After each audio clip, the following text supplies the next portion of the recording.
There's an absolutely vital pattern that you need to get used to when working with topology, especially when you're going from a dense piece of mesh, so lots of faces, to a less dense piece of mesh. And we're going to go through that today with a practical example that you can follow along with. So let's take a look. I'm in a new startup file and I'll just delete all the objects in it. So select them all, press delete, and Shift A to add, mesh, and then cylinder, because that's quite a nice example. I'll come down to the cylinder parameters here, and I'll change the vertex count to 20, because I think that's a little bit easier to visualize. Let's zoom in, go to edit mode with tab, go to face mode with 3, so that's edit mode and face mode up here. Select the top face and delete that face, and the bottom face and delete that face. I'll also do a couple of loop cuts, so Control R, do a couple of loop cuts like this. So that's the wheel of my mouse that I'm using to create 2. Left click once to set, and left click again to set the position. And this might be, let's say, a character's arm, and you might have it so it attaches to something up the top here, like a shoulder, of course, and then something down the bottom here, like a hand. Now, it's often the case that we might want to, let's say, have this loop at the top here connect to another loop. So I'll press Shift D, bring that up in the Z axis, and we might have less edges on this one than we have on this one here. So I'll just set that up, in fact. So I'll go into vertex mode so we can see it nice and easily, and I'll select this one and this one here, and Control X to dissolve those. Incidentally, I'll just undo that. You can't press delete and then vertices because it deletes the edges as well, so it has to be dissolved. So I'll undo that, and Control X dissolves vertices. So I'll need to go from this denser mesh to this less dense mesh. I'm going to do one down at the bottom as well, kind of the reverse. So Alt left click on this, Shift D to duplicate in the Z, and this time I'll take these vertices here, right click and subdivide. So for this one, I'm going from few to many, and the top I'm going from many to few. I'll start with the bottom and show you how that works. So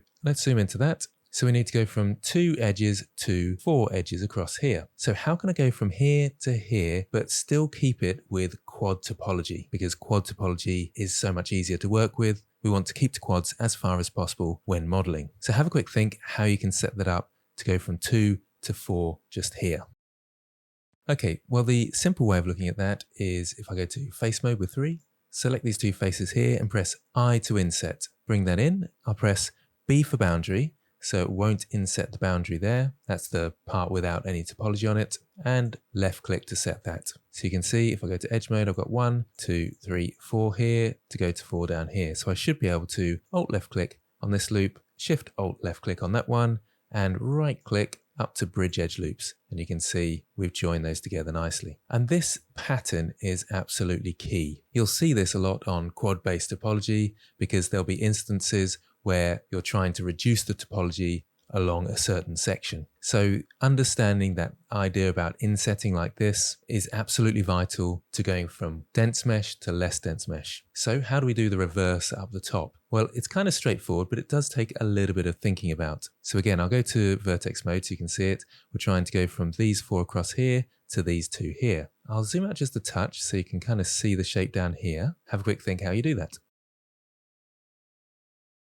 Okay, so hopefully you could see it. I'll go back into edge mode, select these 2, and G to grab in the Z axis. That usually helps to visualize what's going on here. Then I can go to vertex mode, select this vertex, E to extrude in the Z axis and bring that up. In fact, you can turn snapping on and then change it to vertex. And then I can press G to grab in the Z and move my mouse over to an adjacent vertex that is the correct height, and left click there. I'll turn snapping back off, go to edge mode, select this edge here and press F to fill, and this one here and press F to fill. And you can now see if I Alt left click on this one, Alt left click on this one, right click, bridge edge loops, you can once again see that pattern going up there into the less dense topology up here. So hopefully you can see how that pattern is absolutely vital. As an extra tip, you can see that my vertices around here aren't very even. I've got 2 very long ones here. If you want to even these out, you'll probably want to use the Loop Tools add-on. So edit Preferences, go to Get Extensions and type in Loop.